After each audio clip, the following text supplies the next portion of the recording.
یعنی جو چھوٹے چھوٹے حادثے ہوتے ہیں نا انسان کی زندگی میں، ان کو کنڈیرا کس طرح سے کتنا ڈیپلی دیکھتا ہے کہ ہوتا یہ ہے کہ 3 سال وہ میڈیکل کالج میں پڑھ کر اور پھر وہ فیصلہ کرتا ہے کہ وہ میڈیسن نہیں پڑھ سکتا، اس کو کچھ اور پڑھنا چاہیے، اور وہ وہاں سے نکلتا ہے وہ کچھ بھی پڑھنے کے قابل نہیں رہتا، یعنی اس کے جو 3 سال جو برباد ہوتے ہیں اس کے بعد اس کی زندگی میں ایک ویکیوم آ جاتا ہے اور جو اس کو بالکل ختم کر دیتا ہے۔ لیکن جس وقت یہ طلاق چاہتی ہے اپنے شوہر سے، اس وقت اس کو جان مارک جو ہے وہ ملتا ہے اور وہ اس کے لیے بہت اچھا ہوتا ہے، اور آخر تک وہ مطلب ان کا لو جو ہے وہ ہم دیکھتے ہیں کہ قائم رہتا ہے اس پورے ڈیبیکل کے باوجود جو ان کے درمیان ہوتا ہے اور جھگڑا جو ہوتا ہے۔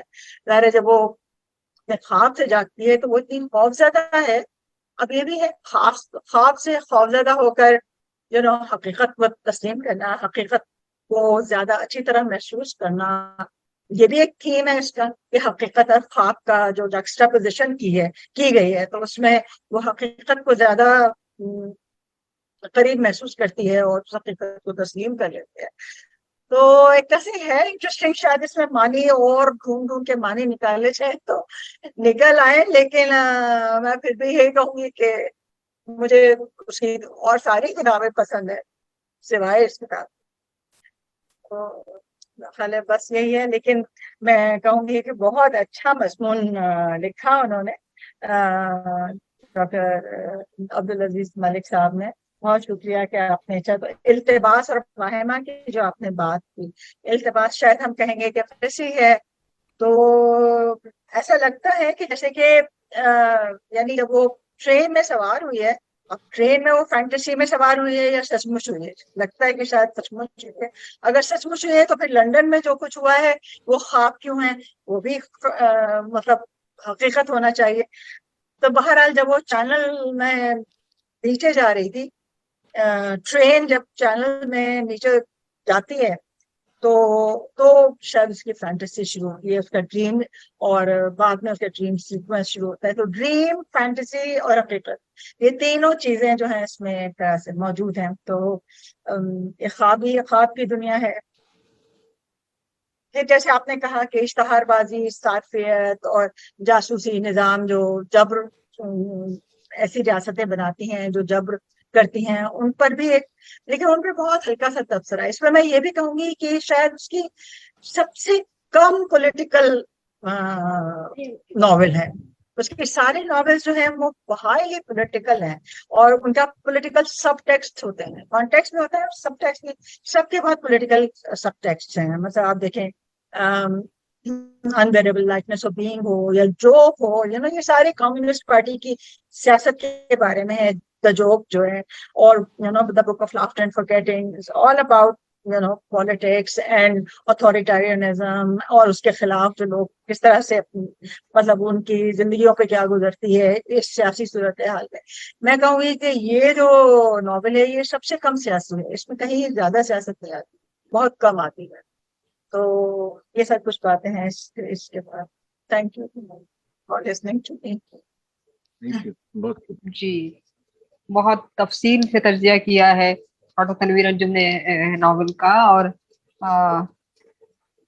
بہت باریک انہی سے انہوں نے ہر سطح پہ وہ کیا، اور یہ بات جو اپنے گفتگو میں راشد جاوید صاحب نے بھی کی اور تنویر انجم نے بھی کی کہ ناول اتنا ان کے کنڈیرا کے باقی ناول کی طرح اتنا وہ نہیں ہے، کمزور ناول ہے یہ، لیکن مضمون ملک صاحب کا اتنا، یعنی کویا ہم یہ بھی سمجھ سکتے ہیں کہ بعض دفعہ کوئی بہت اچھا تنقیدی مضمون کسی بھی تخلیق کو، کبھی شاید اس پہ بھی گفتگو ہو ہی جائے، کو زیر بحث لے آتا ہے۔ یہ بھی ایک اس میں تو کوئی بھی نہیں ہے، حرج نہیں ہے کہ ہم کسی کمزور ناول پہ بات کریں، اسی سے تمہیں پتہ چلے گا کہ اتنا ناول کیا ہو سکتا ہے۔ تو یہ تو بہت ضروری ہے کہ خراب ادب پر بھی بات کی جائے، اور یہ خراب نہیں کہوں گی میں، خراب تو بہت بڑا لفظ ہو جائے گا، خراب نہیں ہے، یہ تو آپ نے خراب کا لفظ استعمال نہیں کرنا ہے، میں نے کہا ہاں ٹھیک ہے، ٹھیک ہے۔ تو اس میں گفتگو تو یہ بھی کبھی ہم یہ رکھیں گے کہ جو تنقیدی مضامین ہوتے ہیں اس وہ کسی کمزور تخلیق کو بھی اوپر لا سکتے ہیں، اور بعض دفعہ تنقیدی مضامین کسی بہت اچھی تخلیق کو بھی، بہت اعلیٰ درجے کی تخلیق کو بہت نیچے لا سکتے ہیں. خیر یہ تو یہ ایک الگ بحث ہے. بہت اچھی گفتگو آج کے اس پہ ہوئی، اور اس کنڈیرا کے ناول کے مضمون اور اس کے ہاں دے دے اور ملک صاحب نے جو مضمون لکھا. ایک چیز جو تھوڑا سا میں ڈاکٹر تنوین سے جاننا چاہوں گی، وہ کر رہی ہوں، ترجمے میں آپ نے بات نہیں کی ڈاکٹر تنوین. کیونکہ میں نے اردو کا ترجمہ نہیں پڑھا. جو کتابیں میں انگلش میں پڑھ سکتی ہوں میں پھر ان کو انگلش میں پڑھ لیتی ہوں، اور ترجمہ اکثر ملتا بھی نہیں تو اس کو حاصل کرنا اس سے بہتر یہ ہے کہ بھائی یہی پڑھ لو. تو مجھے تو اتنا خاص شوق نہیں ہے اردو ترجمہ پڑھنے کا. چلیے ٹھیک ہے ٹھیک ہے. مطلب بعض لوگوں کو اچھے لگتے ہیں، زیادہ اچھے لگتے ہیں، لیکن یا ظاہر ہے ہم لوگ انگلش سے ترجمہ کرتے ہیں تو it is a step further away from the original text. Angela ji یہ بات تو آپ کو انجلا جی یہ بات تو آپ کو ملک عزیز صاحب سے پوچھنی چاہیے تھی، کیونکہ انہوں نے کہا کہ انہوں نے جو میمن صاحب نے ترجمہ کیا تھا اسی کو پڑھ کے ہی یہ مضمون لکھا ہے، اسی سے اقتباس. چلے ہاں خیر ٹھیک ہے صحیح ہے. تو بہرحال اب اس طرح کے ہم سلسلے رکھتے رہیں گے آگے بھی. کوئی نہ کوئی چراغ میش پہ اس طرح کے پروگرام تحقیقی سطح پہ ہوتے رہیں گے. آج کا یہ پروگرام میں بس مسعود قمر صاحب سے درخواست کرتی ہوں کہ اس رسمی نشست کا انتظام اعلان کریں، پھر ہم آپ سے جائیں گے. بہت جی میں تمام احباب کا جو اس میں اس نشست میں جنہوں نے شرکت کی، کچھ ہمارے جو پرانے احباب ہیں، پرانے سے مراد جو پہلے بھی ہماری نشستوں میں آتے رہے ہیں، لیکن جو ہے وہ سائمہ نفیس صاحبہ آج پہلی دفعہ آئی ہیں ہمارے اس چراغ ہمیش کے، اور پھر شمع پروین صاحبہ جو ہیں وہ بھی آئی ہیں. تو ان تمام کا بہت بہت شکریہ. آج کی جو نشست ہے نا یہ بہت ہی ایک میں سمجھتا ہوں کہ بہت ہی ایک اہم نشست ہے. میں سمجھتا آج کے بعد میں یہ جب ناول پڑھوں گا تو میں لگتا ہے مجھے 3 دفعہ پڑھنا پڑے گا. ایک جو میں پڑھ رہا ہوتا ہوں، اور ایک جو ملک صاحب نے اس کی مضمون میں اس کو جس طریقے سے روشناس کرایا، اور پھر ایک جو رہنا تنویر انجم صاحبہ نے اس کی ناول کی جو آئیڈینٹی کے حوالے سے وہ جو انہوں نے بتایا ہے کہ بھی وہ آئیڈینٹی ہے تو وہ کیا عورت اپنی آئیڈینٹی بنا رہی ہے کہ مرد جب اس کے پیچھے مڑ کر نہیں دیکھتا. تو یہ اس کی تو یہ بہت ہی زبردست نشست رہی. آج ایک بات نہیں سب میں صرف یہ اپنی معلومات کی، لیکن جب وہ اپنی بیٹی کی قبر پہ آ کے اس کا شکریہ ادا کرتی ہے تو کیا وہ اس کا شکریہ اس لیے ادا کرتی ہے کہ اب وہ فری ہو گئی ہے، اب اس کو جو بیٹے کی کاموں میں الجھی تھی اس کے، یا وہ زندگی سے روشناس ہوئی ہے، اس کی موت نے اس کو زندگی سے روشناس کرا دیا ہے، اس وجہ سے وہ اس کا شکریہ ادا کر رہی ہے. جو میرے ذہن میں تھا کہ وہ اس کا شکریہ اس لیے ادا کر رہی ہے کہ اس کی موت نے اس کو زندگی سے روشناس کرایا. لیکن بہرحال آپ کا نے ایک نئی طریقے سے بتایا تھا. تو میں تمام احباب کا بہت بہت شکر گزار ہوں، خصوصی طور پر ملک صاحب کا اور تنویر انجم صاحبہ کا کہ انہوں نے آئے اور اتنی خوبصورت گفتگو کی. اس کے ساتھ ہی آج کے نشست کا رسمی جو اجلاس ہے اس کے اختتام کا اعلان کیا گیا. بہت بہت شکریہ. Thank you. شکریہ. ریکارڈنگ نادیہ روک دیجیے.